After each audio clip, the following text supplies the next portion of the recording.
Накануне в странах постсоветского пространства отметили День защитника Отечества, а 24 февраля исполнилось 3 года с начала проведения специальной военной операции. С первых дней СВО добровольцы из Абхазии и Южной Осетии отправились в зону боевых действий и наравне с российскими военными по сей день защищают рубежи и мирное население. За это время в ходе СВО погибли более 55 абхазских добровольцев.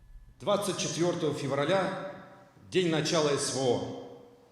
В этой связи хотелось бы отметить вклад, который вносят наши абхазские друзья, плечом к плечу вместе с нами, сражаясь с украинским нацизмом. Уверен, что вместе мы победим. С момента начала специальной военной операции народ Абхазии выразил поддержку России и всецело поддержал и продолжает поддерживать цели и задачи специальной военной операции. Наряду с военнослужащими армии России, добровольцами из разных стран, республик, на защиту русского мира встали сыновья Абхазии. Проявляя мужество, они доблестно сражаются за справедливость.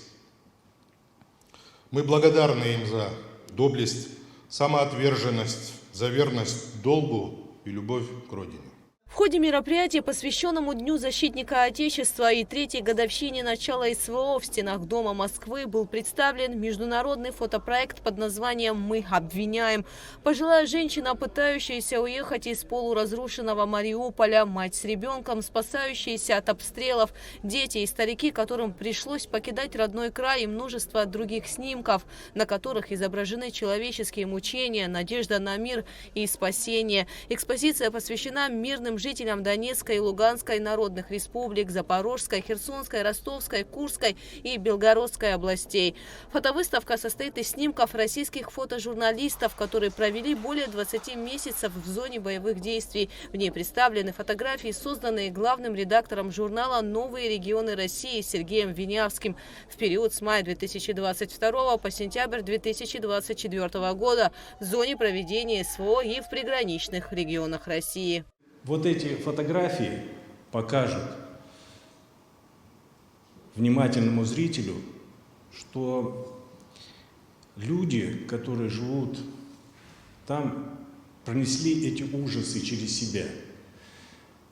Мне, наверное, не нужно вам говорить о том, какие ужасы несет война.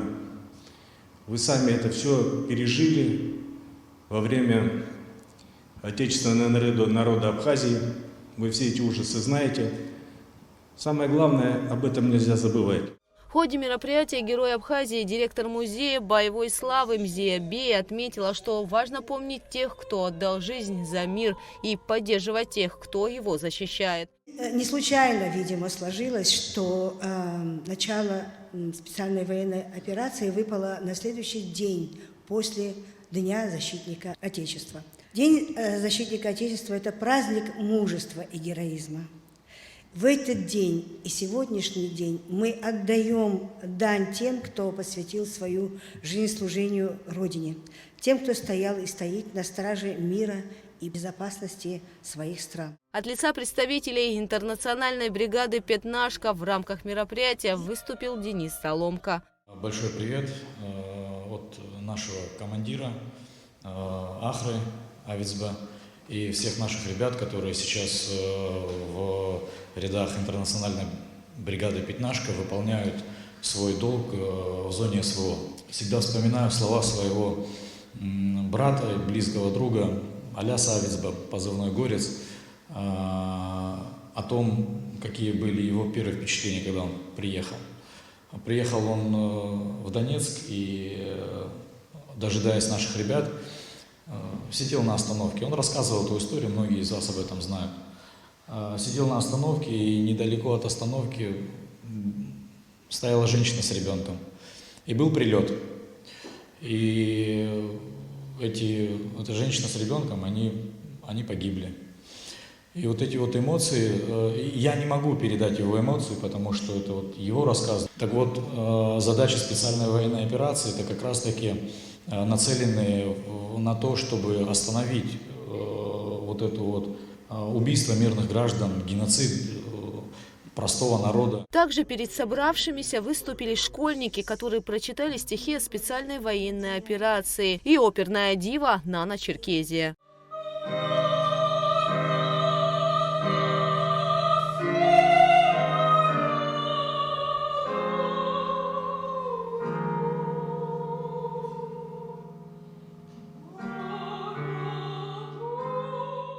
Гугуца Вардания, Алексея Гухава, Абхазское телевидение.